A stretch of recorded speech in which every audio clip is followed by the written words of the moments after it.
This episode of Speakers of Heidelin is made possible by our generous patrons, like Mommy B, Eric Herring, Casey Schaefer, Alex Baus, and Omejicat Comet. Support the show and become a patron today at patreon.com/speakersxiv. This is Speakers of Heidelin.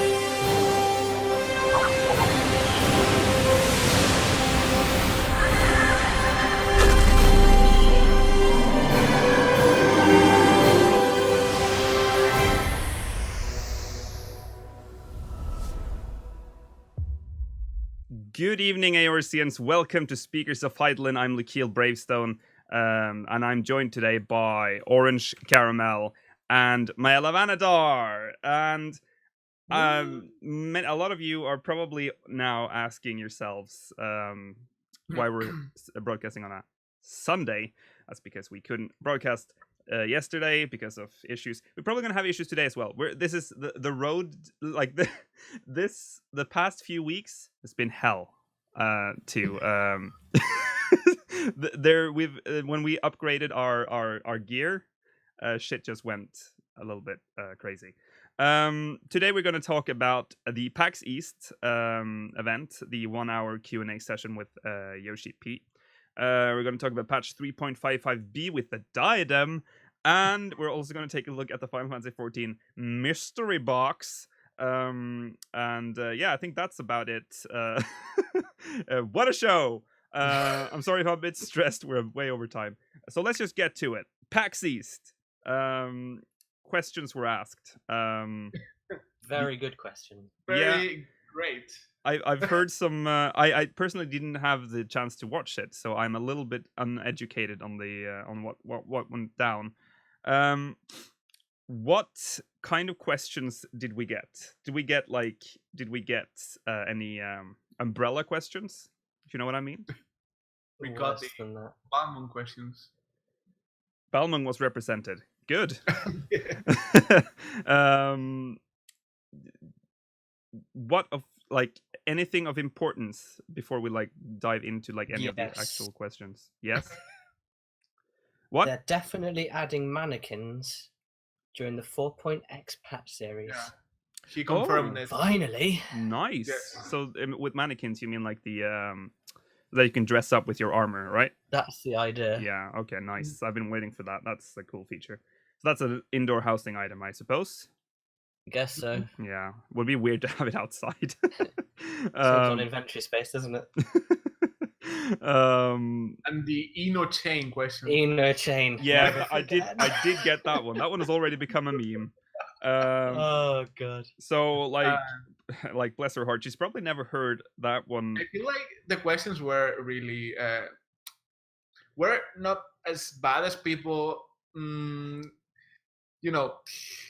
These people as well have the chance to ask whatever they want, but those questions were not fit for Stormblood. So they were like Glamour only, and personal interest. I don't know.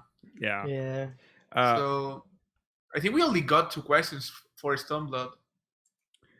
Oh really? I thought there were several. Yeah. One for. Okay, yeah. So quite well. One thing I did hear was that we got that the North American data center is being upgraded, or they're getting another one. How was that again? They're upgrading the moving servers. it. Okay, yeah. Uh-huh. So that's good, I guess. But I was a bit puzzled by that because why only North America? What about? Well, I guess Europe recently got an upgrade when they moved it to. Is it in to France? Europe. To Europe. To actual Europe. That's crazy. Yeah, I think it's in France somewhere. Or yeah. They're always in France or Germany if they're MMO data centers. For some reason, that's I guess it's more or less the heart of Europe. I suppose. I mean, yes, France is the heart of Europe. Yes. That's going to be you can quote us on that. France is the heart of Europe.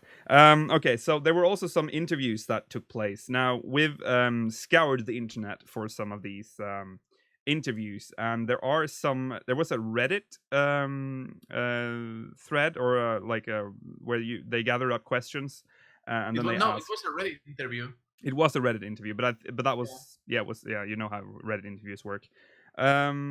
So there were some. Again, this is puzzling because the AOE telegraphs, they're always being brought up. So they asked the question if there are any. They say that currently there's no accessibility options for colorblind players on PlayStation 4. This is with Naoki Yoshida, by the way.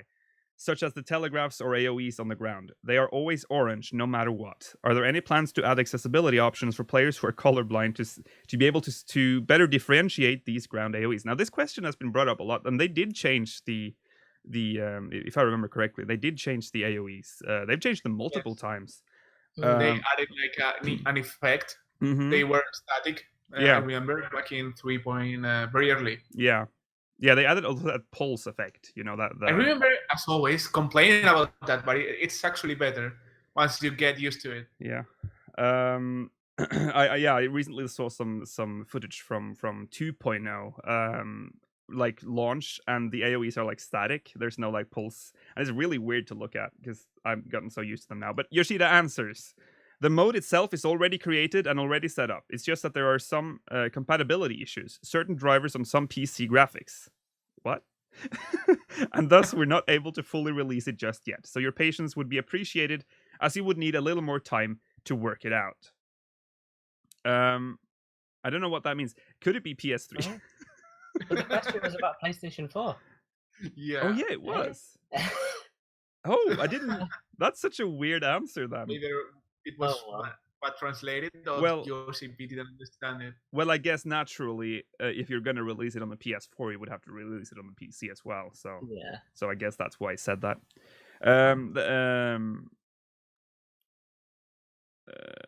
I'm curious to know. Question. Yeah, it is a good. I mean, that's like because as far as I know, I'm not colorblind, but there are a lot of colorblind players out there, and I remember the old AOE circles. They were really difficult for them to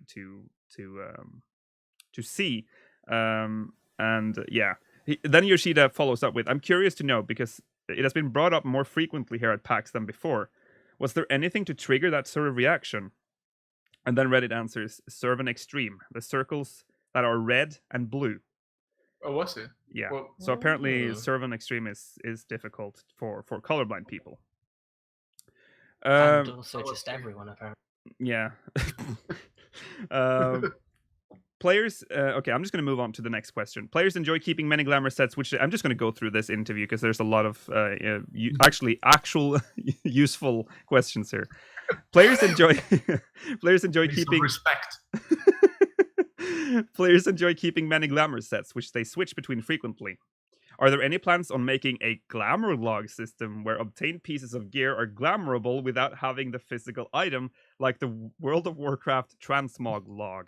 Yes, so, please. For once, Orange, you were not the one who brought up World of Warcraft. Oh, yeah.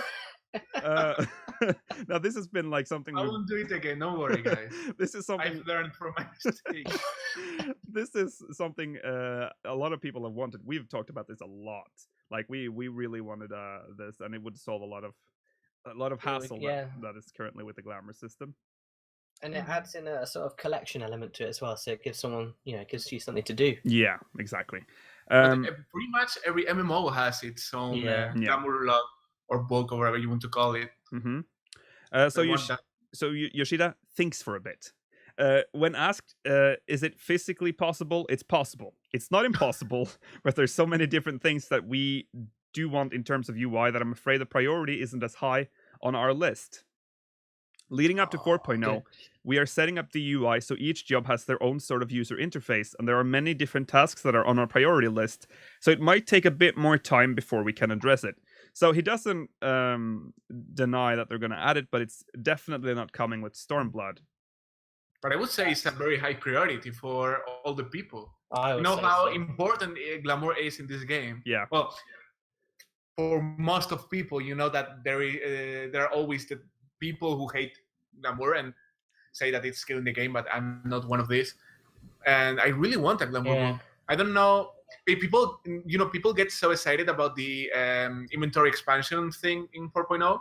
They will be as excited as the inventory thing with this. Definitely. And Yoshi-P doesn't realize. Yeah.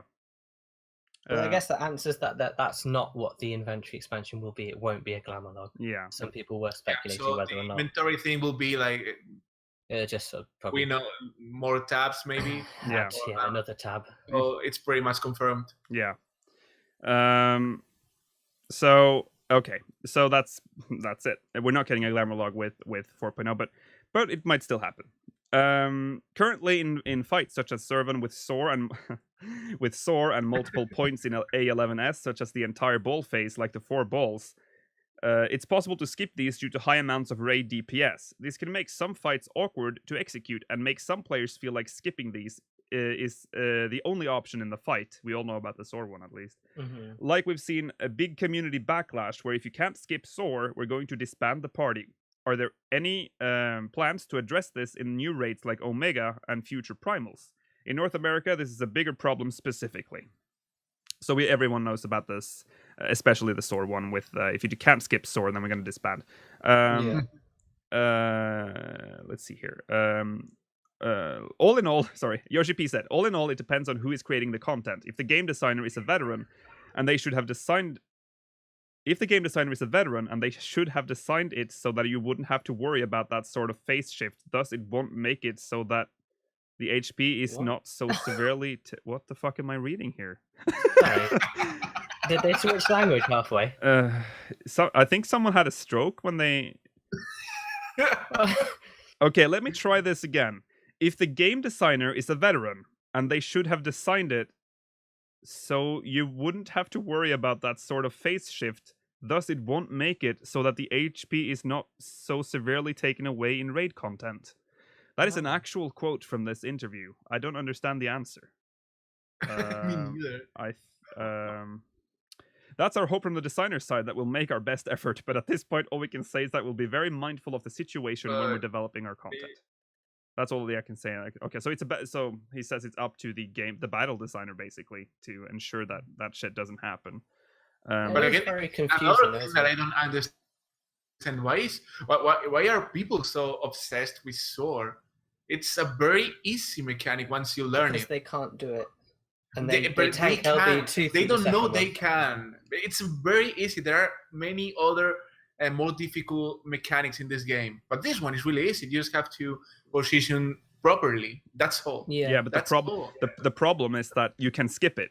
So if you can skip it, you'd rather want to skip it. But you will have to do it again once the boss is down to but then they 15, was it 20? That one, don't they? Yeah. So you won't skip that one. Yeah, but they tank limit break it, doesn't it? Yeah, so they don't take the full. They don't all die. That's very lame.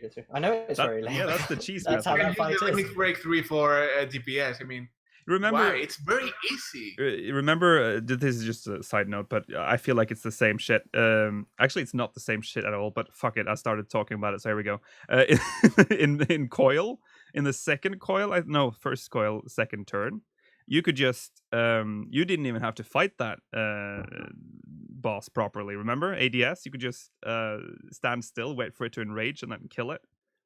Oh, yes. The problem is that if you can cheese it, people are going to cheese it. And that's what they are doing with Servan. It's not about chasing it because it is kind of. No, because you will have to reach the skip HP percentage, and sometimes you don't reach it because the GPS is slow.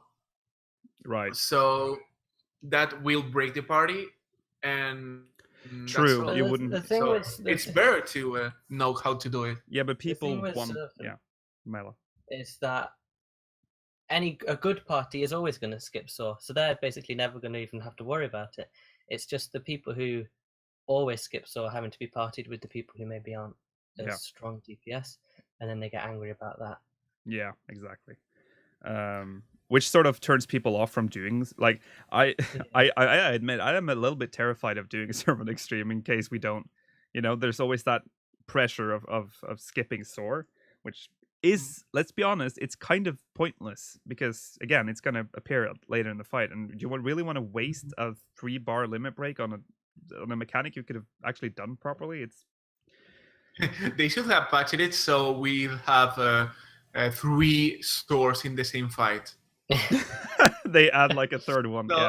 So you Yeah, can't third escape one. SoH. Like one before the ads, and the other one at the end of the fight. Yeah. So that will solve this problem. Yeah. That will make everyone learn that mechanic. Yeah. That's what I do.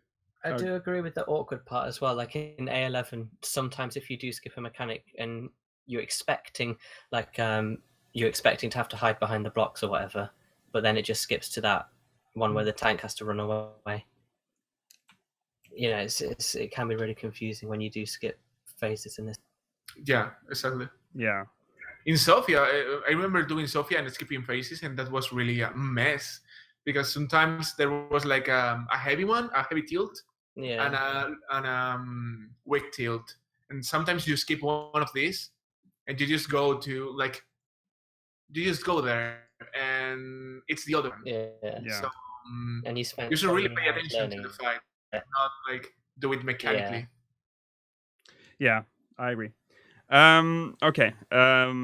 Moving on. Yeah, let's move on from that. What's going to happen with the stat power creep that's already starting to happen?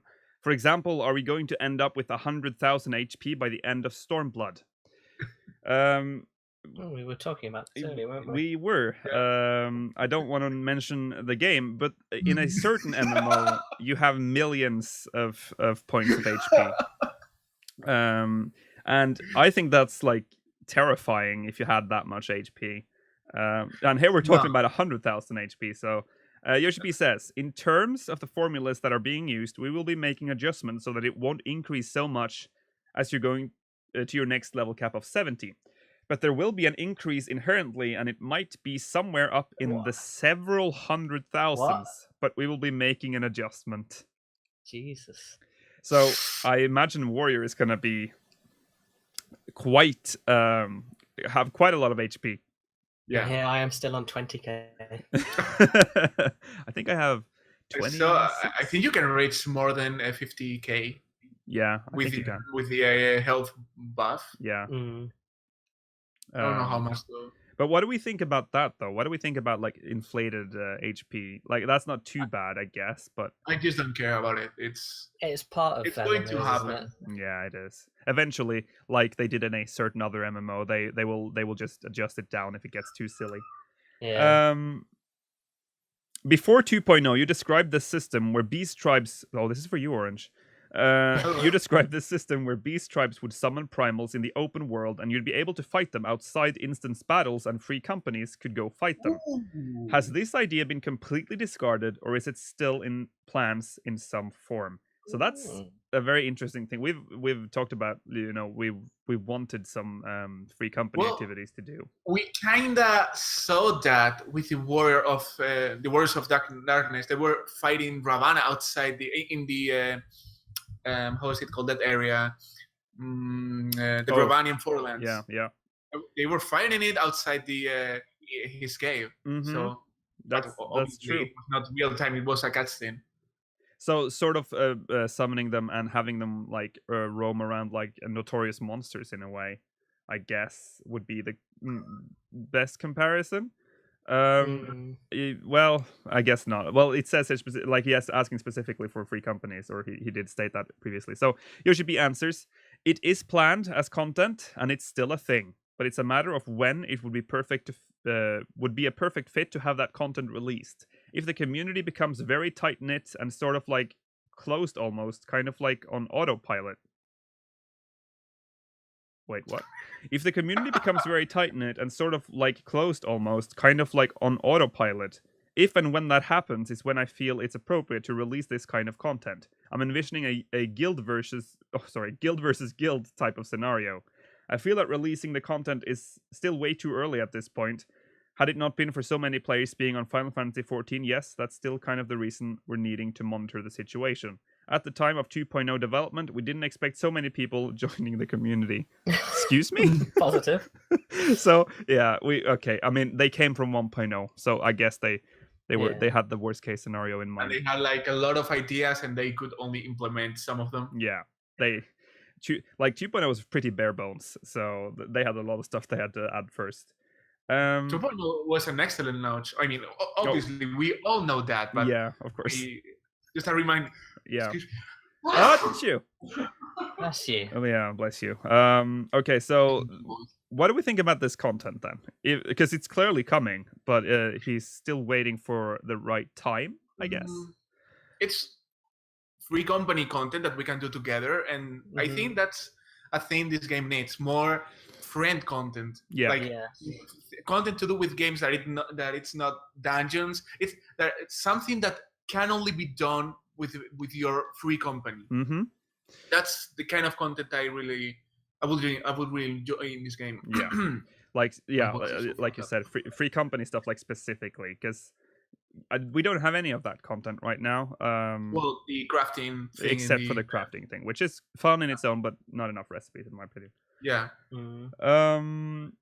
We already talked about this in the previous episode, but yeah, that's kind of hype, I guess. I'm kind of looking forward to that whenever they add it, but let's not hype it now because it's still far away. Okay, so is there this one is important as well. This is also free company related, and are there any plans to allow an in-game search feature of free companies that are looking for members? The Yoshi-P answers, the UI team has actually proposed their idea for it, but I feel that if it's just going to be a simple list, it might not be utilized as much. This is because the function is available on the lodestone, but doesn't seem to be as utilized as much as we had expected. So if it's just going to be a simple list in-game, I'm worried that it won't be so effective or it won't be utilized. We want to make it something more like if a free company is recruiting for members, it'd be nice to have it so that they can present it with their content. Kind of like a more interactive recruitment system. Sorry if it's kind of vague at this point, but that's what we're thinking. That's what the thinking is. If you imagine back in 1.0, oh dear god, there was an area where a whole bunch of retainers were being placed. Something like that. Maybe have a ghost of the leader sort of doing a recruit emote or something like that. The room laughs. Just one more step that makes it more interactive and gives it that sort of element of play. That's cool. That's kind of cool, isn't it? Kind of cool, yeah. Having my own little guys doing my recruitment emote. Dark Lukile standing there. It's finally back. That's definitely needed though, because I have spent hours and hours in Party Finder and annoying people. Yeah, because trying to recruit people, it's so draining. Yeah, recruitment right now is really like it's a big, like it's a job. It is. Because how does a new player know how to recruit people for his exactly free company? There is no way for it. Like the game doesn't provide you a way to recruit for your free company. No, so your options are sending tells like a fucking guild spammer. The basic thing, yeah. Or using the party finder. But the problem with using the party finder is one, the person has to actually go into the party finder and look for someone who's recruiting under all the skip SOR or disband posts. Or shot in Limsa. Yeah. Those are basically the two most, or those are the only ways actually to do that. Or you can stumble across someone, I guess. The second problem with the party finder thing is that you have to, you can't do anything else because you're locked out of the duty finder. You can't use the duty finder if you're recruiting on the party finder. So yeah, it would not be nice to sort of have like he proposed here, like an NPC version of the FC leader just standing there all the time recruiting. That would be pretty nice. Before the release of Heavensward, there was talk about moving away from centralized hubs of endgame content and starting to fill the open world with more stuff. We didn't really see that in Heavensward. A lot of stuff is still focused around Idleshire. You can enter raids from your FC house. You don't have to actually travel there anymore, which leaves the world kind of feeling empty with no real reason to travel out into it. Are there any plans to fill to fill Stormblood with the content that actually makes us want to visit these zones again? So okay, guys, the answer is going to be awesome. You'll see. Okay. Firstly, though, for Midas, before they made it so you could go from anywhere in the world, you did have to go to Dravanian Hint. But it's near Idleshire. It's very close. Yeah, but you did have to be in the same zone as everyone else before you could go in. Yeah. For Savage. That's true. That's true. Before the sorry, I started reading it again. First of all, I want to clarify that I don't remember actually mentioning moving away from central hubs. I'm worried there might be some sort of misinterpretation. Okay, and then This Reddit. is like, I don't want to know anything about this. I hoped you'd forgotten about this. Then he says, Reddit replies, during Heavensward's development, it was mentioned that the A Realm Reborn areas were too small, and the content team had issues placing content into these areas because it was too congested. So they built out the Heavensward areas to be bigger to have more room to place content, but currently it feels like we have Beastmen tribes in the areas, but not a lot else in Heavensward areas. The areas are larger though. There's a lot of instanced content. So, You don't say. Yoshi-P answers to your point, because we were able to expand for the areas in Heavensward, we weren't like cramped in terms of placing our beast tribes and different sort of content for that. And Acropolis as well. The positions of the treasure chest wasn't much of a cramped area, and even like the hunt, it feels like we were able to make it so it's more comfortable to play as well. We feel that we've made the adjustments that work in favor of having a more spread out area. Thoughts? I prefer Realm Reborn areas. You do? They feel a lot more.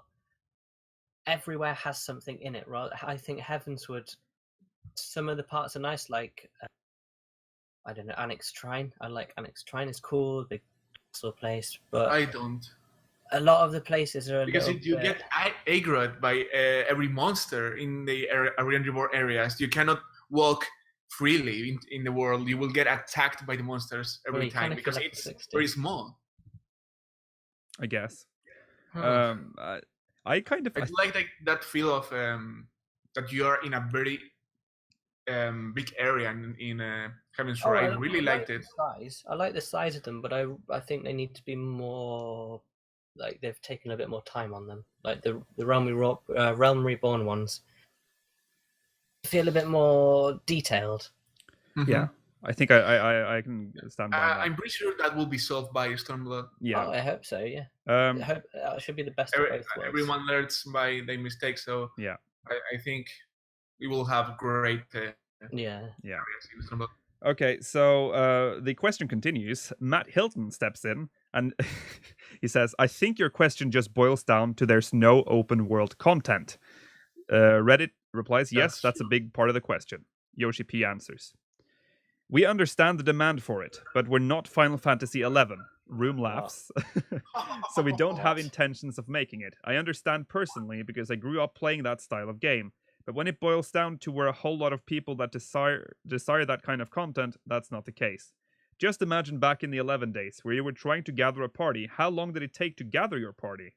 But nowadays, you wait 20 minutes on a duty finder and people are complaining. Would a whole bunch of people desire content where you would go out of the way to enter into the field to feed a particular monster to open and trigger the content and go through all that hassle? It might not be the case. And also, if we were to implement it as requested, I'm sure there'll be backlash like, oh, this is too much of a hassle or too much of a pain. But I totally understand your sentiment. It just might be the minority. So he's saying that this kind of content is not possible because of the community? I think it's because I actually we are very lazy. I agree. Yeah, basically, because okay, think about this. If this had been open world content like in Final Fantasy XI, you would have like without. Let's pretend that they didn't have the duty finder. First of all, you would have to gather a party manually, running around, and then let's say you have to kill a certain monster to trigger the whatever the event is, and you have to camp for it like you would camp notorious monsters in 11. If that was like a thing you had to do several days, several times a week, I think you'd prefer the duty finder, to be honest.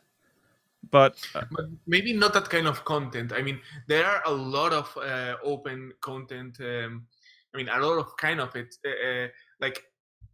You get. That's an example I've just imagined. You get a summoning scroll for a very big monster, and you can kill it in a certain area. With your friends. That's open world content because you're fighting a notorious monster, or whatever you want to call it, in a non-instance area. Yeah. And I think that's really easy to implement, and it will, like, I don't know, hands are not very what we wanted. They are still fine. I don't dislike them, but I agree that the game needs more open world content, and I don't agree with Yoshi-P that it's only a minority. I think it's like half of the. I actually feel like he's sort of deflecting the question, because that wasn't exactly what he asked. He said that the worlds seem empty. There's nothing like. It doesn't have anything to do with the duty finder. It's the fact that you can still have the duty finder, but you can add some other stuff around it. Because I agree that the Heavensward areas are massive, but there's barely anything like you can do in them, except for these tribes and the odd quest and gathering, and gathering, of course. One could argue that Leaves is an open world thing, but they're solo. True. Well, no, you can do them party, except for the Grand Company ones, I believe. Can you? Yeah. Okay. Yeah, you can. You can do. We did leave farming back in the day. That was. Why not introduce like group leaves then? Like you have to do it in a group. There's a thing. Yeah, that's a good idea, I guess. There's a thing about Leave Quest, but that I don't like in Heavensward is that they moved the NPC where you picked up the quests to Foundation, and I think Illushire as well. No.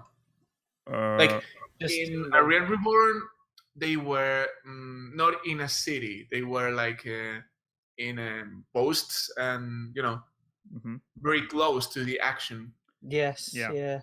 You have to go to the town, get like all 4 leaves you're allowed or whatever, and then you have to leave the city, go all the way to where you need to go. Yeah. There's someone in chat commenting that don't hunts teach us that as a community we don't do well with open world content. I kind of agree, because that's like a rank S monster spawns, and someone immediately pulls it. No one makes it there in time, except for that one party that was lucky enough to be close to that S rank. But again, that's like I said, it's just a kind of content. Yeah, there are more open world content that they can implement. Yeah, and that might work with this community we have here in the game. Mm-hmm. I mean, it seems like he thinks open world content means things you have to spend like 5 hours organizing, but it could just be like a outside world for dailies. Yeah. An end game daily where you can make gil, because you can't really make gil in battle content. Look, in my experience with MMOs, I'm pretty sure that what happens is that people is bored waiting for the duty finder in the cities, and they ask for open world content. The developers give them that kind of content they want, and they again complain that they have to move. We are so lazy. Please give us something more easy to, and that's a loop that can be solved, like the difficulty with the raids. Yeah. So because it doesn't have to be hard. What? It doesn't have to be like hard content. It doesn't have to be like, as you said, you don't have to like sit and wait for 5 hours for something to spawn or something. It can be just casual content, like I said, dailies, weeklies, hell, even monthlies. I do enjoy dailies, Yeah, I know. You love dailies. I'm okay with the content we have now, though. Yeah. I just if I had to ask for more, I would ask for open world content. That's for sure. Yeah. Okay, so.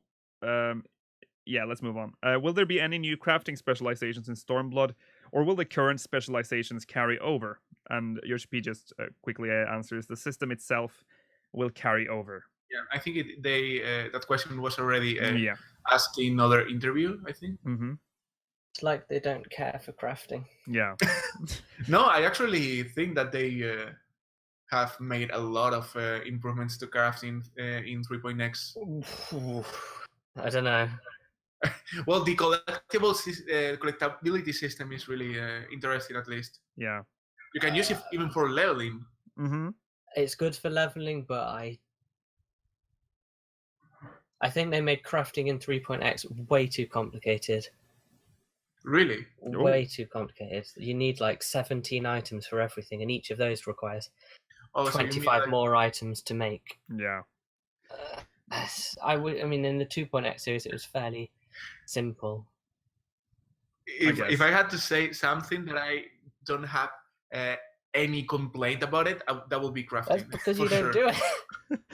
I just told you that yesterday that I got the first 2 master books Yeah, every the level crafting class. 51.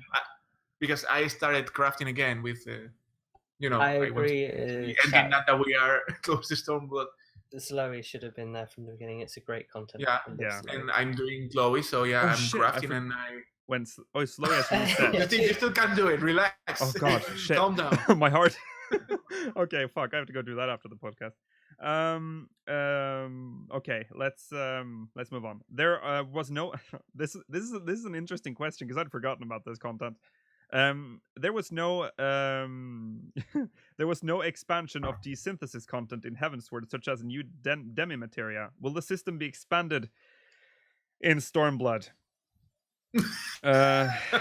Which, I mean, desynthesis is interesting. Well, okay, let's just get the answer out of the way. We don't have any intentions of changing it. The system itself will not change in Stormblood. Perhaps the items you're able to obtain through desynthesis may be changed. So, desynthesis is, for those of you that are unaware, maybe you're not into like desynthesis. You basically you desynthesize items and you get the ingredients that was used to make it, and every now and then you get some unique item like demi-materia, and that's it. But it has like insane amounts of levels, doesn't it? Doesn't it have like 100 levels or more? Oh, more than like that. 300. Oh wow. Yeah, But you can go up like 3 levels at a time or whatever. It's not. Oh, okay. But it has a limit, right? Yeah, and you can only cannot get the max level with each class. That's correct. Yeah. Oh. And okay. why cannot? Why it can't happen? I don't see the point. What do you get? That's so exclusive. I just buy the demi materia. You get the demi materia, which sells for quite a lot. Oh right, so the demi materia. I just buy it. I don't care about getting it. Well, yeah. I liked in the 2.x ones where you had to desynth all the primal gear to get the primal demi materia and then make the crafted versions, which had the effects. Yes. Whereas in the Heavensward one, you just get the item from the extreme version. Right. Ah, okay. Yeah, it's a bit of desynthesis is. I remember I started doing it because I thought I could get filthy rich. But I realized you can if you bother. But I started doing it as did I do it as a culinarian? I can't remember what I did. So I desynthesized fish, and I got fucking loads of sand. There's a surprising amount of sand in fish apparently. And I spent so much gil on it, and I never really earned anything. I got like 1 or 2 of those demi materials, but that's it. It was really awful. Then I never touched it again. If you desynth certain fish, you can get glamours. Oh really? Yeah. And a minion, I think. Yeah, you do get a minion, which is why I kind of want to pick it back up because I kind of want the minion. But yeah, not something I don't think the community cares too much about desynthesis. But yeah. No. What happens to the free company alliance system that was planned during the 2.x patch series? Is that still being considered? I've forgotten about this. But I'll read the answer. According to our list, it should be in 4.1, or there's a possibility it may slip to 4.2. We're kind of on that threshold at the moment. 4.2. So it will be 4.2. That's cool though. What does it mean? Does that mean like you can merge with others? You can be in a free company, and I think it's pretty much like it works. Like you can belong to a free company, and that free company can stay with more free companies in an alliance. Oh. So you can have you can also have a chat for those free companies. Yeah, so you have one for free company and one for the whole alliance, I guess. That's that pretty could be cool. a good way of finally getting, because people don't want to give up their house and merge with a free company, but you could make an alliance and then still do content together. That's pretty cool. Or they could like I know a lot of people who want to belong to a free company, but again want to belong to another free company at the same time, because you have friends in both free companies, so that will solve the problem. Yeah, totally. You can stay in one, but at the same time you can talk with them in the chat for the alliance system. That's wow. That could be good. It could be really good. Yeah, that's pretty good. And he said that it was going to be implemented in 4.2. Yeah, Finally 4.1 be able or to get a 4.2. bard Yeah, we might finally get that bard we need. one day. One day. After the release of Heavensward, there was a long break between 3.0 and 3.1. Will there be the same kind of break between 4.0 and 4.1? We all remember that break. It was painful. Never read on the how was it called? The fractal continuum. Oh dear Those Lord. two dungeons. Oh man. That's why sort of like I feel like a bit nostalgic about that. Never... Don't you miss Neverreap? You know what? I kind of miss Neverreap. But that dungeon was very good. It had a lot of new mechanics. The transport thing, the mobs were a bit different. They were like whirlpools. I don't know. Yeah. And the other one was very cool. Again, yeah. I have like I remember that, and then I remember like just the agony of getting Neverreap because I remember we did Neverreap once, and sort of this is like the perfect example of Only why. once. No. Several hundreds of times, but we did.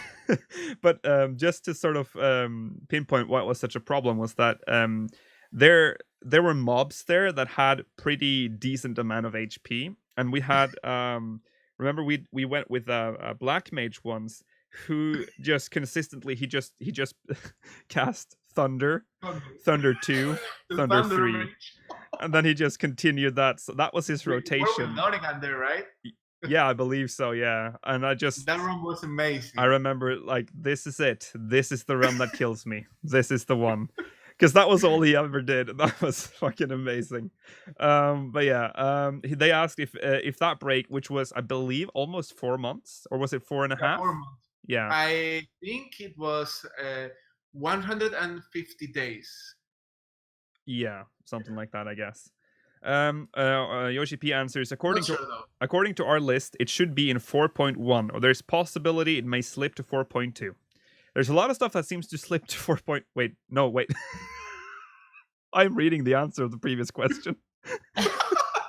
I love how no one corrected me. I could have just read that full answer out. Sorry. I'm going to repeat the question and give you the answer. After the release of Heavensward, there was a long break between 3.0 and 3.1. Will there be the same kind of break between 4.0 and 4.1? Yoshi-P answers, I would love to give our dev team a break, but for 4.0, because we've been planning for it ahead of time and making sure our plans are aligned, we are going to attempt releasing the patch in accordance to our typical patch release schedule. Ooh. Once our team sees the article that's written up that mentioned this, they'll get a little weary. So we're not going to get that extended break that we got for 3.0. I feel like the break they got for 3.0 was sort of, they deserved it because they'd been working, according to Yoshi-P, pretty fucking hard with The Realm Reborn. I remember, I don't know if that was you, but someone said in our free company that the developers called Heavensward like Hellsword because they were really tired about making it. Yeah. And they really wanted a break. Yeah, and they did get a break, which they deserved. But for us, the players, it was a bit of a awful time. Alexander SoH being really hard for hardcore players was not didn't help much to that break. Yeah, no, exactly. So I think that they have learned, even if they take a break a bit longer, we should be fine. Yeah. I want to believe that. The next question is one I actually asked recently, and I've always wondered why we can't. This seems to be a feature request. Can we request repairs similar to how we currently request melds? And if you play 1.0, I'll just read the answer. Can we not? Yoshi-P answers. Can we not request for repairs? Yoshida thinks a bit. Oh, that's from 1.0. Do you want other players to request repairs? You go to NPCs. But yeah, and that's fine. But the reason I want this is because if you're in a dungeon with people and their gear breaks, you're fucked. So the Reddit says sometimes you go into raids and need repairs in there. Yoshi-P says, during content. I see. That's the tough one. Maybe we'll place a random NPC that will fix your gear. Room laughs. The reason why it's a difficult thing to consider is because when you're in certain content and you're playing within that content, you're technically not in any of the worlds. You're in like the content itself, and if there are any sort of requests to do some kind of combination, whether it be requesting repairs as mentioned, it could potentially be the cause of the server blowing out or the content crashing. It could be a possibility, so it's very risky. That's why we have to be very careful with what and why we're currently careful with that and why we currently do not have the ability to request other players to do that sort of transaction or interaction. We are moving towards making it so that you are able to cross-world or worldless party forming or matching. There's also a system in development to be able to tell characters cross-world, and we're still working on those. So eventually we're hoping that we can address that issue, but it will still take some time. So currently you cannot request repairs, and it's probably not going to happen in a while. But he did mention, what did he say? Moving towards making so you're able to cross-world or worldless party forming or matching. What does that mean? Is that like mega servers? Yeah, Orange, you talked about this before. Isn't there like a game where you can? Isn't that Guild Wars doesn't have like they have like one server, don't they? Guild Wars have well a lot of MMOs nowadays have mega server for Black Desert has a mega server for EU and another one for NA. Mm-hmm. Elder Scrolls Online has the same feature, but Guild Wars 1 I was really surprised that because you could they were like it was like a big server and there were like channels, one for each country, like one for United States, and one for South Korea, and one for pretty much every country. Mm-hmm. And you could go there and get paired with South Korean players, even if you are from Europe. Mm-hmm. So I don't know how that worked. I know it worked really well, but I can't see this in Final Fantasy XIV. I don't know. We'll see. Yeah. But what you read in the answer was that you should be able to tell characters cross world. I don't think that you can see those players and play with them in the same area. It's like it's just tales, right? First he says, we are moving towards making it so that you're able to cross-world or worldless party forming or matching. It's a bit oddly worded, this, but he's obviously not referring to the party finder, because we already have that one. So I don't quite understand what it is. It does sound like mega server feature to me, but it will be really cool. I won't lie. Yeah. But I also believe that it's very difficult, and more in a game like this, because they are having a lot of problems with the what you read before with the repair system in instances. Yeah. So I don't know how it's going to work. Someone has pointed out in chat, by the way, just to quick throwback to the repair thing, which was the main focus of that question. They could do like in Guild Wars 2 again.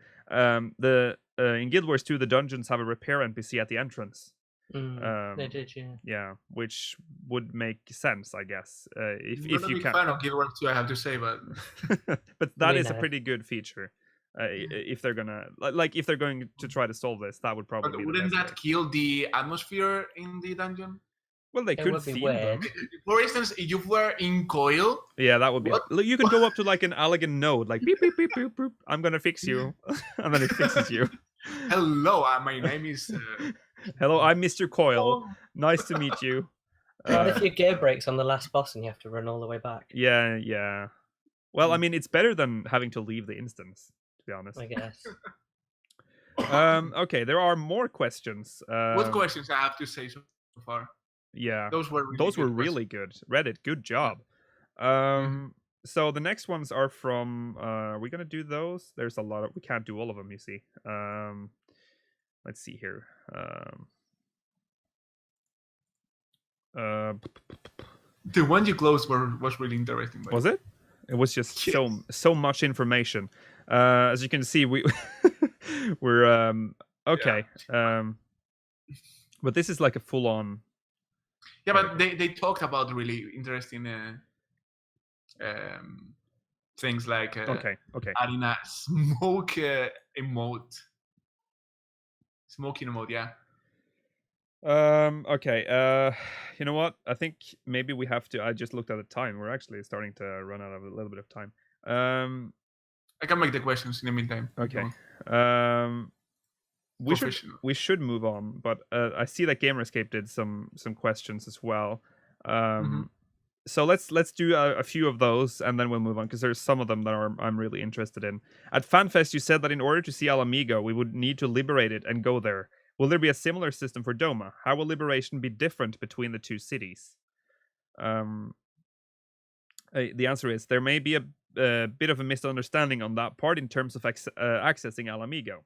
There was a question raised about stepping into the Alamigo region, and there was a mention of first driving away the Garlean power that holds that area. Access to that area is limited. For Doma, you don't have to worry about liberating it first before you can enter. What does that mean? I don't know. Does that mean that we don't actually get to enter Alamigo at 4.0?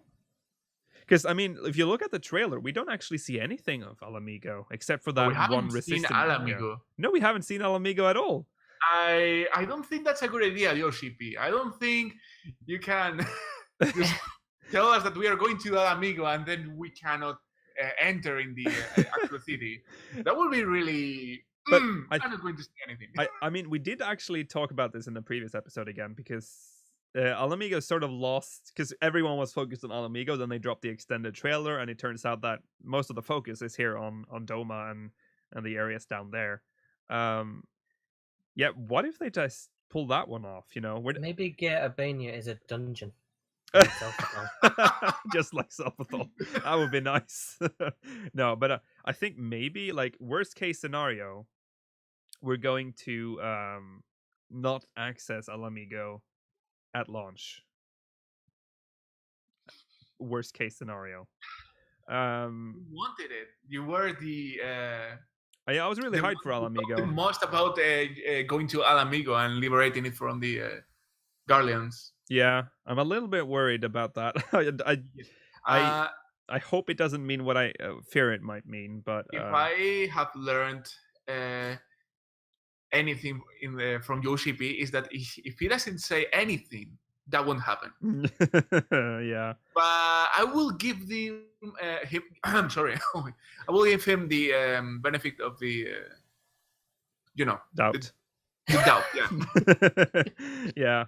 We'll see. I mean, it's still, we know hardly anything about these interviews reveal quite a lot actually, but we don't really know anything about the actual like lore or any of the locations or how they fit into the game yet. So but it is kind of worrying that is sort of trying already now to calm us down a bit, about don't overhype Alamigo. Look at Doma, flashy. Yeah. It is gonna be a trial, isn't it? In 3.57. It is. Just a trial. Oh yeah. Okay, and the second one that's very interesting is we talked about this too in a previous episode. The island of Thavnir. On the world map, the island of Thavnir has been uncovered, but its capital city has a generic icon with no flag. Is that a sign that we won't be going there in 4.0? And the answer is, I'm sorry everyone, no, you won't be able to go in yet. Of course, it has been officially depicted, but you won't be able to access it right away as of the launch of 4.0. But that does not mean, in my eyes, that we won't be able to access it at all during the 4.x cycle. It might be an unlockable area.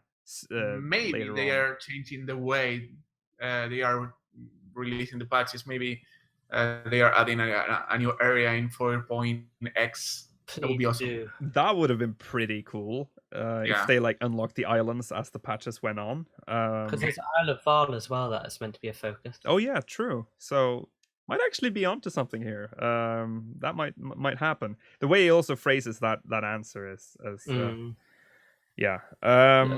Cat meow. Oh, my cat wants... hold on 1 second.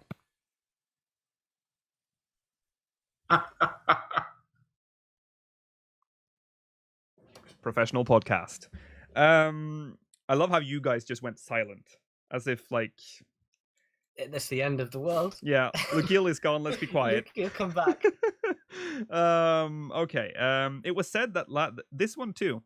I just want this one last before we move on. It was said that the last tier of the veteran reward system would be the final one. Are there plans for some kind of loyalty program in another form? Remember they said that, and then they added the Yeah. Squall one? Yeah, that was very confusing.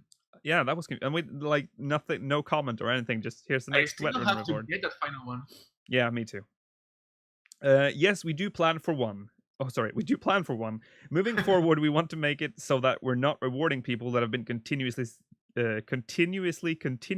subscribing with us for a long time, but something more in shorter spans. Say you signed up for 3 months in a row, and you get the rewards in that sort of spurt. So they want you to keep playing continuously. Yeah, it's probably like attendance rewards where you tick off a calendar or something. Yeah, That will be. What if you play like 6 months in a row, then you go to a vacation and you have to stop playing, and you can't stop that stuff going on, so you will lose the streak. yeah, Yeah. yeah. I Well, guess. It's a different kind of rewarding system. Yeah, I guess. We don't know anything yet. Because the way it is now, like if you start playing the game now, Yeah. the time it would take for you to get that Squall costume, isn't it like 3 or But almost 4 years you that- have to be subscribed? Yeah. But we have been playing for that long, so Yeah. we kind of deserve it. I guess. It's not like that, but Yeah. we've only been through the third month. Like the third reward, like the how is it called? The eye mount. Yeah, the No, no, Aaaand. Remember. The Aaaand. Ahriman was Yeah. it? Yeah, I was looking forward to it. I remember I was leveling in Thanalan, my second class, and I was going to get that one. I was very excited. So I don't think that's a bad thing for new players, in my opinion, of course. No. Anyway. We'll see what they do with that one.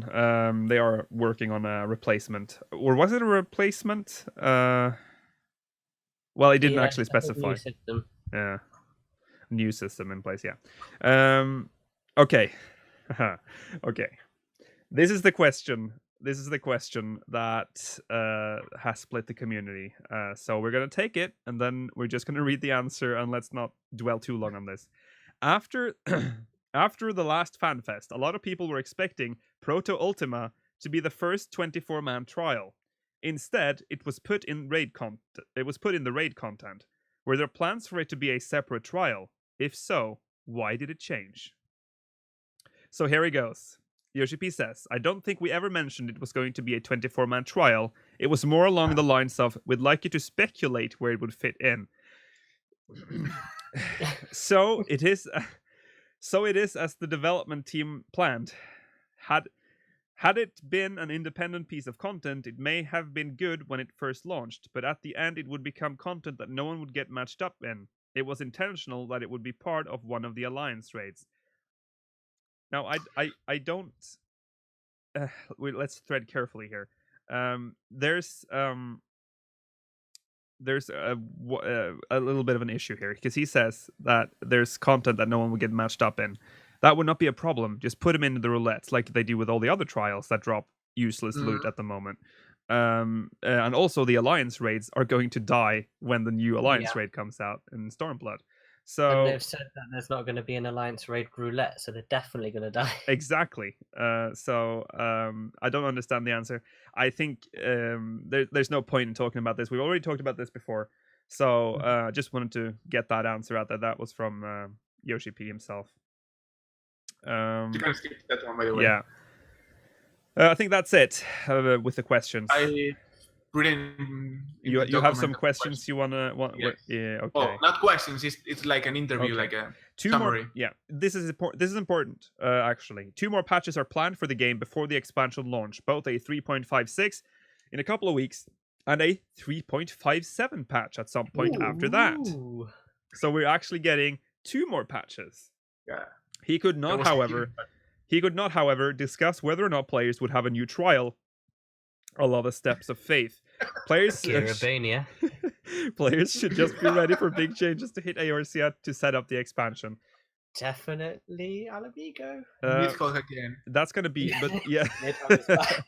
but that's gonna be like the counter assault on me. I don't know, this is like the resistance. I think it's gonna be like the entryway to Alamigo or Alamigo. Oh, forever going to Alamigo. I don't know. The new Diadem in 3.57. But yeah, we talked about this ironically during the Proto Ultima stream.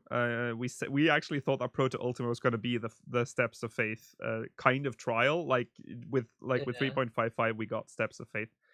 But now we see that in 3.57 we will get that last fight, which is kind of odd because patch 3.56 is supposed to end the main story. But I guess we're not going to end the main story in 3.56 then. Maybe that's like a prequel or pre-something to Stormblood? Yeah, might be. Like a preparation patch? Yeah, maybe. Either that or the main story is just going to end on a cliffhanger right before we start the assault, and then we have to wait for a few weeks for the for the actual assault. But yeah, that's good news, guys, because that means we get another patch. We get more content. Yes. So that's good. Yoshida also addressed the idea of adding emotes. Did you put? Yoshida also this is Orange putting this up here. Yoshida also addressed the idea of adding emotes, such as allowing characters to smoke or drink. He personally wants to add these things. It is important to note that Yoshida, at the time of our interview, had a pack of cigarettes on him, but it may cause certain issues. But it may cause certain issues with the ESRB rating if players can voluntarily take part. So it's something he wants in the game, but not something he can promise adding in. There is, however, an NPC in Stormblood who does smoke regularly, so the progress is being made. He jokes that perhaps it could add a disclaimer and a confirmation window before you start smoking. Maybe 2 of them. Why not? Are you sure? Yes. Very sure? Are you sure? You're about to smoke. Smoking kills. Are you sure? Then you would like. I would like it if you, while you did the emote, you lost a little bit of HP every time. It's a permanent loss of HP. Yeah, your HP bar like grays out. We also briefly talked about the roles of all 3 tanks. Yoshida states that part of the issue is specific content that caters to the strength of certain tanks. Warrior is naturally meant to provide higher damage. We all know that. And when you compare the higher DPS of Magical Defense to Dark Knight in current Alexander content, Paladin seems undertuned. However, some of that is just a matter of content, and the developers want to re-examine Paladin and Warrior balance extensively for 4.0. They better do that. Yes. Because Warrior is so OP. Yeah, Warrior is like the best, in my eyes, the best tank in the game right now. Like if you want DPS, if you want lots and lots of HP, that's Warrior. You don't want any of the other ones. Paladin is pretty mediocre in that sense. So there are going to be balance adjustments. And he even says like extensively, so it's going to be like proper balancing. The entire battle system is going to change. Yeah. So I believe that's the reason why he said that. As far as I know, there's still no like proper details about this battle system. And the ones who were in the actual Q&A session didn't want to ask about that. They wanted to ask about, if we were going to get the science glass spectacles. Yeah. Yeah. Oh, God, yeah. I mean, yeah. Okay, so that's PAX East. Lots of information. Maybe more coming up in the day, or yeah. Is there any events coming up that we know of currently? No. I'm kind of blank. No.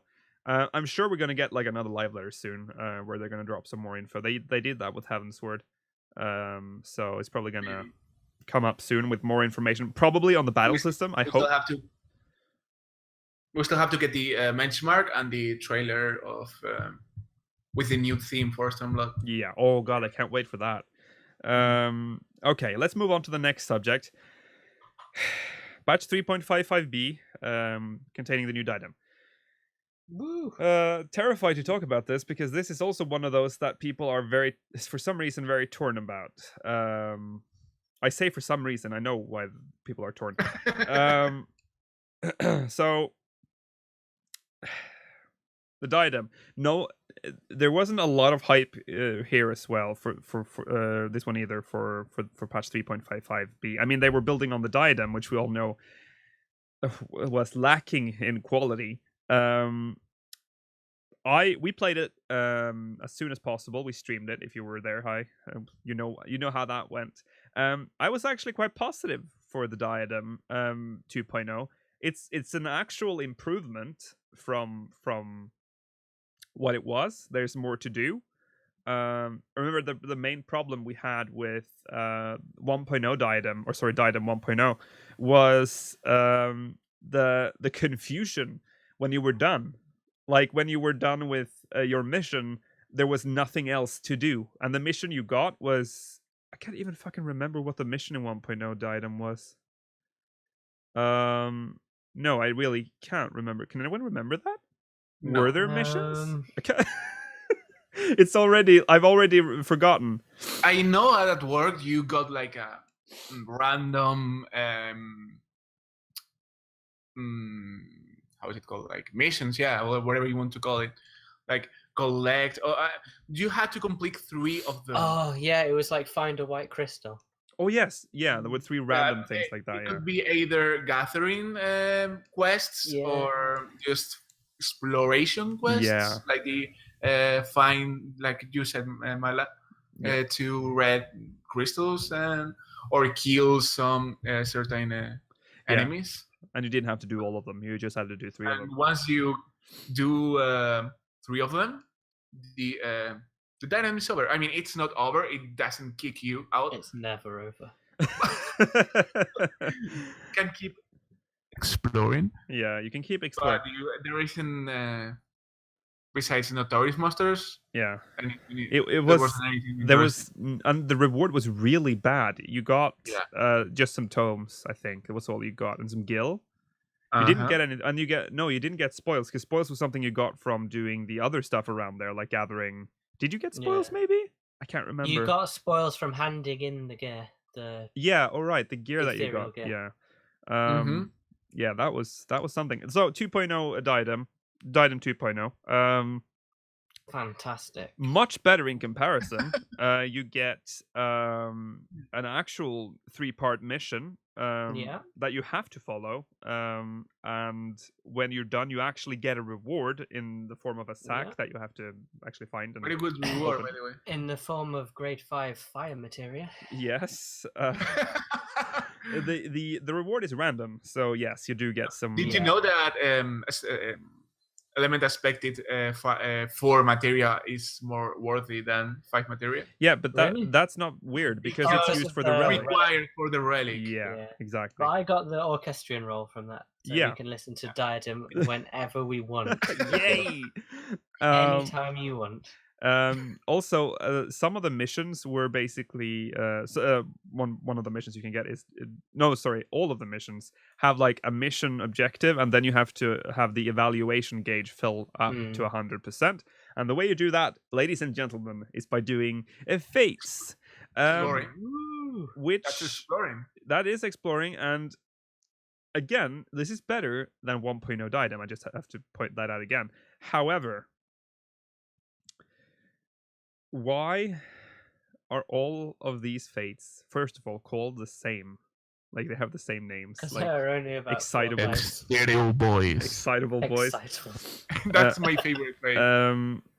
And then there's the you have to grind fates until your gauge fills to 100%. Then you move on to the next part of the mission, and then you have to fill up the gauge again after doing that. Which I think that is my main problem here, is why that gauge?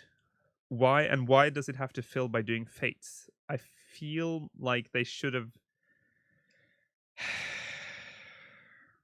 Some of the fates are interesting though, aren't they? Like the elemental fields are. That's true. At least exciting change. Well, I wouldn't. I'd say different. Yeah, it's different. It adds a little extra to the fate. Mm-hmm. Some of them buff you, some of them give you. But I think the real interesting thing is when it comes to the monsters. because some of them are really dangerous. Mhm. Yes.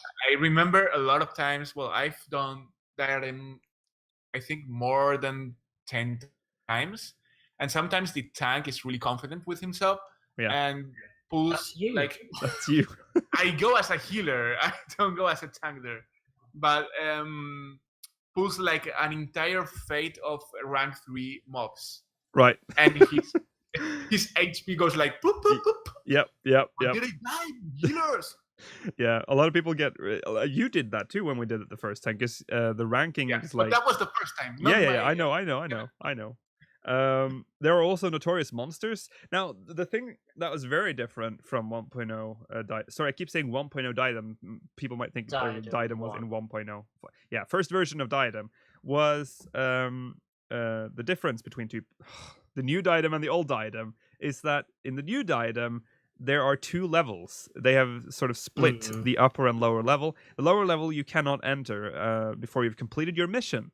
And in those lower levels is where the notorious monsters spawn.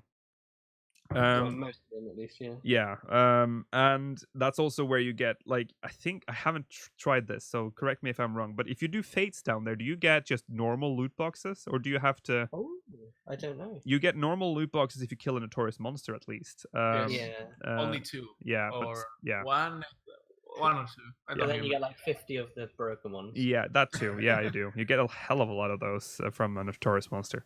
Mhm. And then there's the emergency mission, I've never been. Oh god. which appears to be very, very rare. Very we rare. were very Well, lucky while we were streaming, No, because some people have been really lucky. yeah, like Yeah. we were the first time. I've been reading people who claim to have done less than 10 Diadem runs and got the emergency mission more than 5. Oh wow. Yeah, That's really lucky, I have to say. I only got it once. yeah. The time we were streaming. Yeah. Never got it. And you know what happened there. Yeah. Oh wow, that's very cool. Let's enter. Oh, one hit kill. Yeah. We literally got it. Yeah, on my second or third run. When we got in, it was fucking chaos. It was mayhem. It turns out that it's not really that difficult. But the hardest part is human failure. It's human, like, it's Human stupidity. well, it's the fact that people just jump into the portals and they pull mobs where they shouldn't That's be. what we are supposed to do, right? Hmm. We can't know about what's inside. True, which it's a bit weird. And so far, few people have actually been able to. You can't farm it. That's the thing. You can't farm this because you have to wait for it to actually spawn. So I've read somewhere that it's supposed to spawn once per Diadem cycle. I don't know what that means, but is that like a day? Is that like whenever the instance resets? I don't know what that means, but I did read We still don't know No. if. Well, I mean, there is something I've been really. I mean, we don't know if the Diadem instance ends once we have. I mean, once we complete our Diadem run, can more people join that Diadem instance? I don't think so. Oh, I think so. I'm not sure though. I'm just wondering Because I believe that's how there was a time that I stayed until it was very close to finish. Like there is like an hour, Mm-hmm. and it felt like it was empty. I was, all the fates were there. Nobody were doing fates, and I couldn't find anyone besides the ones in my party. You're That's right. weird. I remember I did a Diadem run the other day, and I was there for a very long time. I decided that I was going to sit this one out. Most of my party left, so I just went AFK. At the end there was like one guy that shouted, "Is there anyone still here?" And I think, and we had like 10 minutes left on the clock. So you might be right about that. Actually, it might just be like the moment you register for a Diadem run, the instance it is would created. be very nice to know. but that disproves the theory, though, that it's one each diadem cycle, because I was there almost until the very end, and it didn't. No emergency mission spawned, so I'm not entirely sure how that works. But let's just talk about the emergency mission itself, like how we felt, because I felt like it was really cool when it happened, and it was like it's like a special event. You don't have to do the emergency mission. You can still do Notorious Monsters and do whatever you want in the Diadem. But while the emergency mission is underway, the weather changes. There's like an emergency message on the screen, emergency mission message on the screen, and then you go inside, and it sort of reminds me of what's it called, World of Darkness, with enemies from what's the Weeping City of Mhach, with the tome thing. Oh yeah. Yes. And then we get inside. No, I've only been in there in the actual like boss room for 15 seconds before we hit enrage. But what I can say is that the enemies look really good in the boss room. Yeah. They're like some like neon glowing mobs. And The lion one and yeah, they were lions, right? yeah, I think so. And That sort of glowing tiger things. And the Yeah, boy glowing tiger. sprite. yeah, And I can't remember anything else. yeah. So it did seem pretty cool. Sadly, we didn't see more than that because we died. But yeah. Now, the thing that sort of pulls this experience down for some is the fact that this raid drops eye level 180 weapons.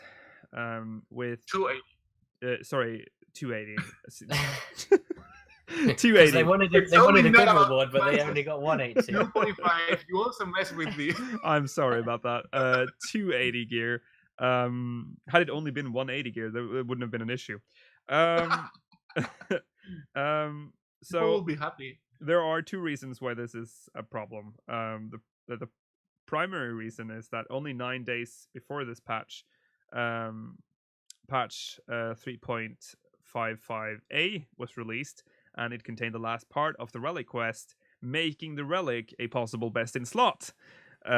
Now with this patch, we got a new best in slot in the Diadem, locked behind an RNG instance that few people can actually clear because people can't cooperate. Now I have the 275 relic, and well, it's not. I didn't get. Actually, I got happy when I saw a 280 gear because it's a higher eye level. I like it when they add higher level gear, and I don't know. I don't understand quite the salt. I understand the salt. That's the thing, because it was only best in slot for 9 days, and that's a very short time for a relic you've been working on since 3.1? Yes. Almost 2 years of work. But 1 year. yeah, but this is 1 year. But this is it's hard to explain because I both understand the salt, but I'm not salty over that. I'm not really that salty because it's first of all, it's random, so you can actually get a weapon that doesn't have any good stats. Or parry stat. Yeah. The thing that I think most people are angry about is the fact that this has completely killed Alexander Savage. There is like literally no point in trying to get the except for Glamour, I guess, the Alex weapons, because you can get a better relic first of all than the Alex Savage, and then you can get an even better one by doing the Diadem. But I think it's fine. I don't really care. I might just it's a lot of people are like in an uproar about this because there's like they claim like that Square Enix is just handing out 280 gear, but dude, it's first of all, it's an RNG event. It barely ever pops, and secondly, people are too dumb to work together. So if it even pops, you don't know if you're going to clear it.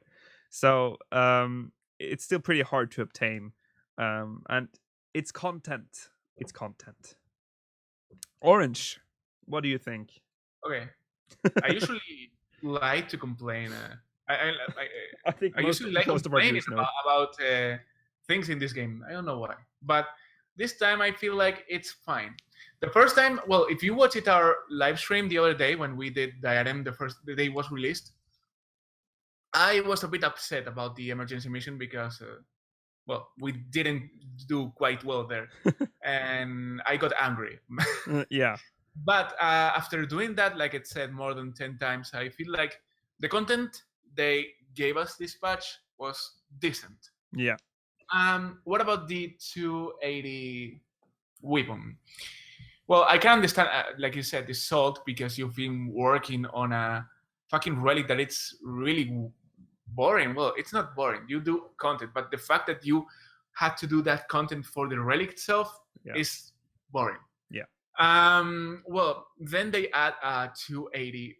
I mean, a weapon that is better than the one you've been working on for a long time. I can understand that, but I think it's a good idea to add that 280 weapon in the Diadem because it's like something we can do until the end of the.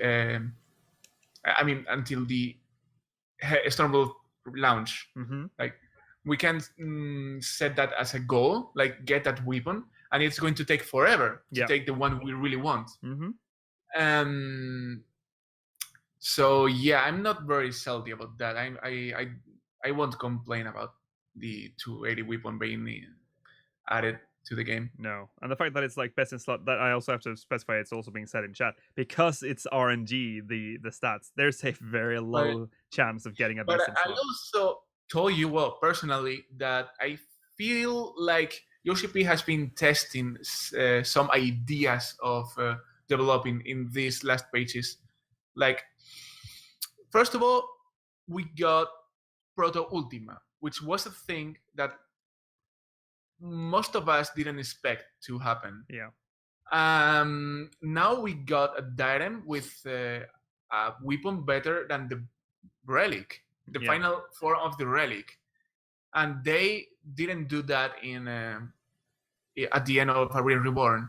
So I think they have been testing some ideas of gear, how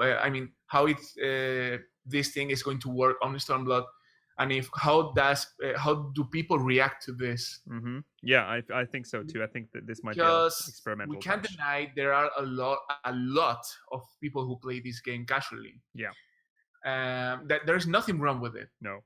But maybe they just want to focus more on these people and make rewards more RNG based. Well, I also, maybe. I do hope they don't go too insane on the RNG boxes. I also forgot to mention that in the Diadem you get these loot boxes basically where you need, was it 40 to open them? And if you get just a clean loot box, you only need one. And they give you, if you've done the Palace of the Dead, it's like the sacks that drop there. I hope they don't go too overboard with that, but I do like those. What was I going to say? Yeah, we have to remember that the content that it replaces is old. Like Savage has been out for a very long time. So it was about time that we got a better weapon. I mean, we're heading into an expansion where the eye level is going to increase quite a bit. So this gives everyone a fair chance to gear up properly. And just as a side note, though, remember that this the Diadem patch was supposed to be bundled with the Relic quest before they split the patch in two. Yes. Imagine if they had released that in one patch. That would have. I feel like they want the hardcore players to keep playing in 3.5 in the not Savage turns patches. I don't know how to say, like 3.0, 0.2, and 0.4 at Alexander. The other ones were just casual content besides the extreme trial. Yeah. And we haven't. Never mind. So I think if you were a hardcore player and you had completed Alexander and you had done it many times, why would you be playing 3.5 if you like? You weren't one of the guys who stayed in the same game forever. Mhm. Like there are a lot of hardcore players who want to switch between other MMOs. Why would you keep playing 3.5? Good question. I mean, Diadem. I think that's enough about Diadem. By the way, I think we're done with Diadem here. My last opinion. Maela, what do you think? Oh God, we know what Maela's opinion on this is. Maela, what do you think about the Diadem? I think it's definitely an improvement. Mm-hmm. The first 30 minutes of Diadem's not too bad. You go in and you do your mission. It's not that bad, really, is it? It's No, not. It's no. not terrible. No. The 30 minutes after, when you stand still and wait for the emergency mission to potentially spawns a bit, they could have thought about that. Yeah. If it spawned every time, it would be great Mm-hmm. because you'd actually have a chance to. I've never seen it. Yeah. Oh yeah. Right. I watched it when you streamed it. Yeah. So I don't know how fun that is or not. Mm-hmm. Yeah. That's like my main problem too. Like the dead air that appears after. Like just there's no clear direction. I mean, it's open world, but there's not much to do in that open world. No, and everyone's just like, are you guys staying or are you going? Yeah. The thing with the 280 weapons, I'm not too bothered about them, but the only issue with them is a lot of people feel they need the best weapon. Mm-hmm. They need it because the game so far it hands you everything on a plate anyway. Yeah. Gearing up in this game, you don't have to do any difficult content. You can do most of the content with 250. Exactly. Yeah. But I mean, Tombstone gears, it's impossible not to get it. Yeah. And yet now they've got this 280 weapon, which no one hardly has, and it's really difficult to get. Yeah. It's all RNG, and everyone wants it, so they're getting very angry that they can't have it day one. Yeah. And the entry requirement for that Diadem is 220, isn't it? So so it makes it very available. So yeah, mixed feelings about the Diadem, but as you can tell, it's just okay content. We don't. It's not bad. Yeah, it's not bad. It's not particularly good, but it's just okay. It's a nice way to. I don't know, keep us somewhat entertained while we wait for Stormblood. Also, That's what I told you the other day, that I wanted more endless progression content in the game. Yeah. Like Diadem might be the closest thing we have in the game. And remember that this is also sort of a test. You remember he's talked about the Forbidden Land of Eureka, which is going to appear in Stormblood, which is going to be sort of like Diadem, but not like Diadem. And I think maybe the Eureka is going to be what we're missing in the Diadem, hopefully. The other thing that's bothering me about the Diadem is the time limit. Yeah. Because although we just complained about the waiting for 30 minutes, but there's also that sort of sense of not being in an open world. Like oh god, I'm on a time limit, I have to do well. If we fuck up here, and it's going to be like that. So I wish they had, at least if they're going to add a time limit, 1 hour seems a bit too maybe that's what they meant with Diadem cycle. Maybe. Oh yeah, yeah, it might be. And that must be the reason. But still, every instance in the game has to have a timer. Yeah. And sometimes it's really annoying, and sometimes it's pointless. One of them is the battle triple trial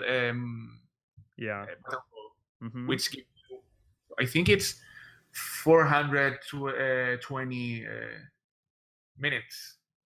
Yeah, that might. Yeah. So it's a lot. You're not going to stay there for that time, but it's like live wherever you want.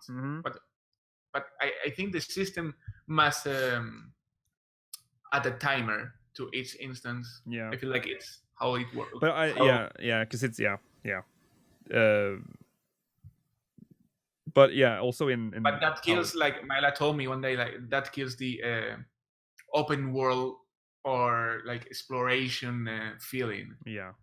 You are being timed. You will have to live by this by the system. It's not like the only way you can live is by yourself. You will be kicked out. Yeah. But it is to most likely to ensure that the servers don't explode. Well, yeah. Because if they had like a million instances running, it would have. Yeah, exactly. So yeah, that's why they have them. But like with the Diadem, I feel like they could have added like a massive time limit and then just keep it open for people to join that same instance. Because I feel like wasn't that what they did with the old Diadem, or am I just already having my rose-tinted glasses I don't on? remember how the fucking works. Because I can remember like starting in the Diadem, the old one, and it then has been a year. having people already fighting mobs when we enter. I think I can distinctly remember that at launch. But what if they have like a player limit? Maybe, I don't know. Let's not. Won't somebody please think of Lord of Vermilion? No one wants to talk about that one. LOL killer. The LOL killer. I said that was always going to be a thing that I said. Okay, let's get to the last point. I don't have any of that information available right now about the actual thing. Do we have that on the show notes? No. Yes, we do. Yes, we do. Sorry. Professional podcast, everyone. Square Enix has announced a Final Fantasy XIV Mystery Box. You have to search it. I have it. It's it can be yours for the banging price of £109. That is 125.99 euros. I'm not sure what that is in dollars. It's probably around there. Yes. It can be yours for that price, and you will get each box contains at least 3 Final Fantasy XIV FanFest. Let me just read the entire description, by the way. Limited to 200. Is this Europe only? Is it? Ooh. Limited to 200 PCs in Europe until the 27th of March only. So get it soon, guys. Yeah, gotta get it soon. It also has a timer. Even that has a time limit, guys. Everything. guys, it's to prevent servers from blowing up. So they have to do it like this. The ultimate Square Enix products experience is back with a Final Fantasy XIV treasure chest. Final Fantasy XIV fans rejoice! We prepared a special treasure chest just for you. Treat yourself to a collection of 6 fantastic merchandise items based on the Final Fantasy XIV game and save at least 20%. Each box contains at least 3 Final Fantasy XIV FanFest items currently not available to purchase anywhere in Europe. All items in the treasure chest are Final Fantasy XIV themed and include 1 figure, 1 soundtrack, 2 plushies, 2 accessories. As an added bonus, a number of randomly selected customers will receive a Final Fantasy XIV lanyard or one pair of Fat Chocobo sunglasses with their Final Fantasy XIV treasure chest. Now, before we go into any of this, the thing that really disappointed me was that at the bottom there, box is for illustrative purposes only. Yeah. It's just going to be a cardboard box. Yeah. Because that's when I saw it the first time, I thought, oh my god, I'm actually going to get like a loot. We'll have, I thought we were going to get the chest. Written by a pen. Yeah. Leftovers. It is. I mean, the thing that really makes you know that it's leftovers is the lanyard. That's just literally the staff lanyard that they had that they're just throwing into the box. And I'll be very surprised if anyone gets Odin over that. Yeah. Because that was my first thought, that, oh wow, maybe they put Odin in there, but it's probably going to be that tiny Namo statue.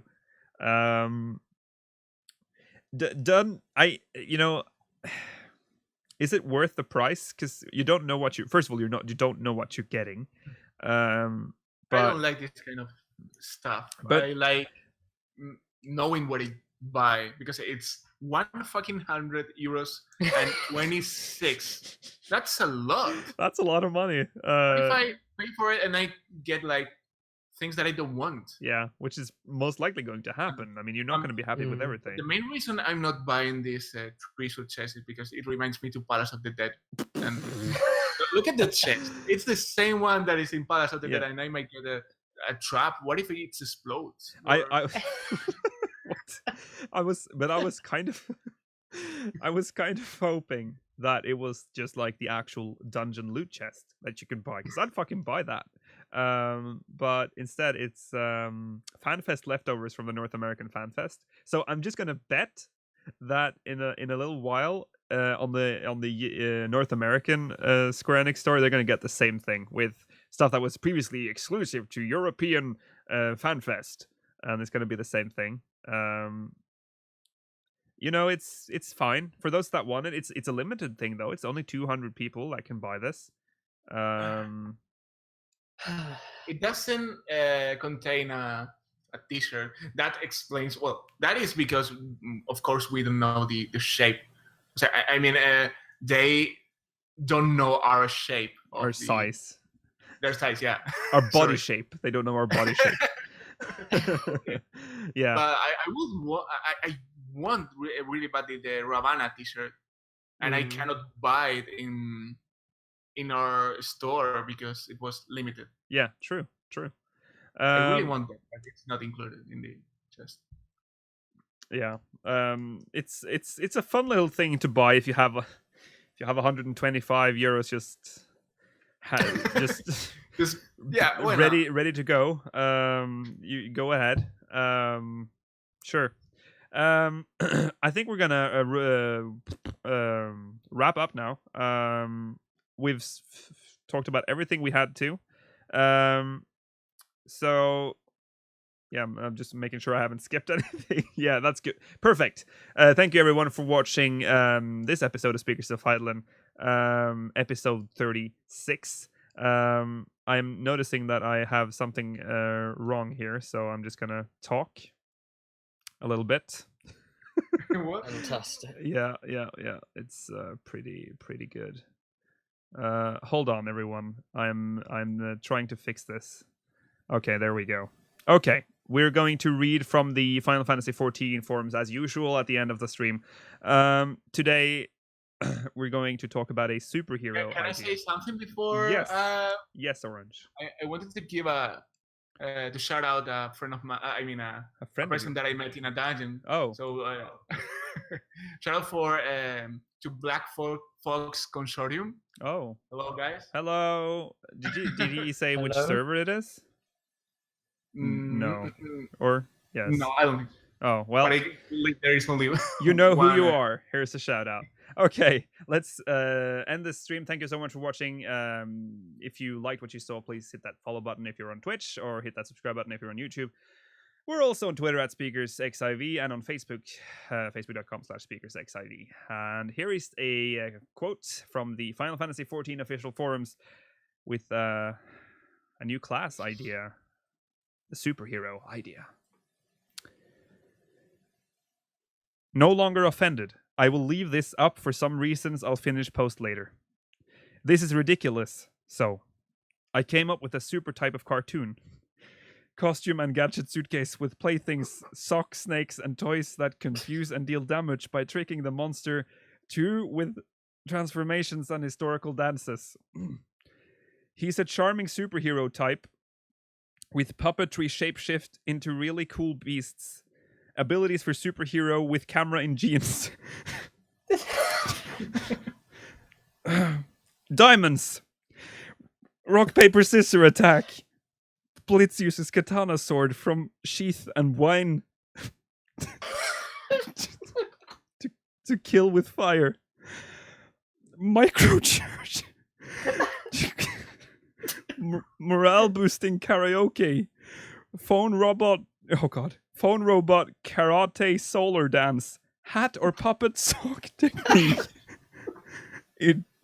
Inflatable balloon trick. Deals kicks in the with accuracy bootsies. Finishing pose. Transforming fats up monsters into a plump version. Trademark, that's important. Bubblegum and blaster can trap enemy in soap. A lot of furniture was made. Karate shout, etc. confuses opponent selfies, dizzying his mana reserves, vampire drain,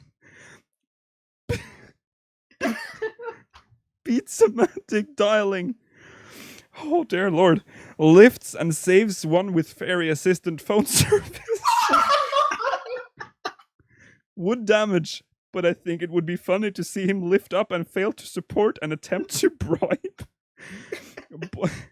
Boulder Righto. I think he could, yeah. I think I think that fart. I think that fart movements with Rara speaking of his music is thrilling me. Perhaps pizza do well about now. Have a good night. He does a lot of martial arts and throws people or pretends to. I forgot.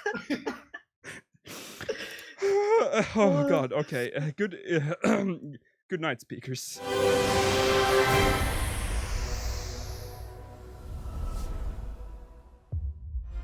Thank you for watching this episode of Speakers of Hydaelyn. Please remember to like this video if you did and subscribe if you want more of this. We're on Twitter at twitter.com/speakersxiv and Facebook at facebook.com/speakersxiv. Consider donating to our Patreon at patreon.com/speakersxiv, and if you want to watch our shows live, the episodes run every Saturday at 8 PM GMT and 4 PM PST. Thanks.